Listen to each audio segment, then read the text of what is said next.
Well, joining us now with more is Zoe Baldwin, Vice President of the Regional Plan Association, a nonprofit organization working to improve the quality of life in the region. Zoe, thanks for joining us. What does it tell you that the union leadership felt management offered a fair and good enough deal to settle this, but 87% of the union membership voted it down?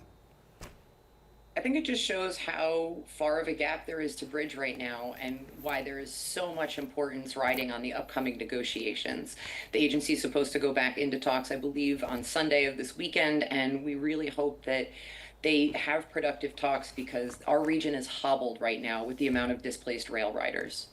You know, Zoe, the two sides, as we're saying, are saying that they are far apart. Tom Hass, the union leader, pointing out, you know, he runs a democracy. So even though he may have accepted the terms earlier, when he put it out to his, his union, they voted it down. So what do you think will really help get a deal across the finish line here?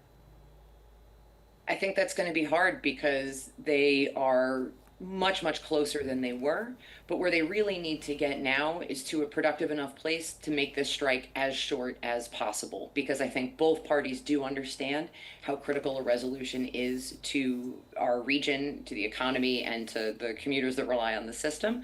But also, this solution has to be fiscally responsible.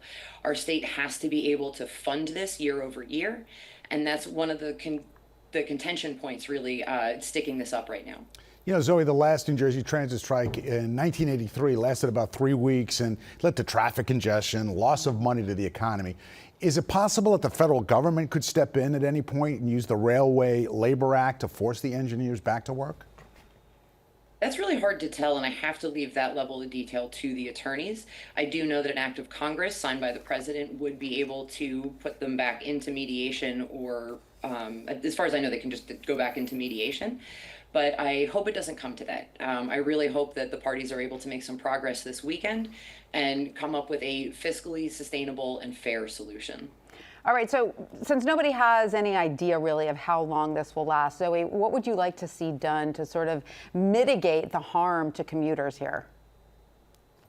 Well, I think the agency is doing the best they can with the resources that they have, but there's, 70,000 some odd displaced rail riders that we're talking about here. And so the stand-up park and ride service that they're offering in 4 different locations in the state is one of the things that people are going to have to rely on.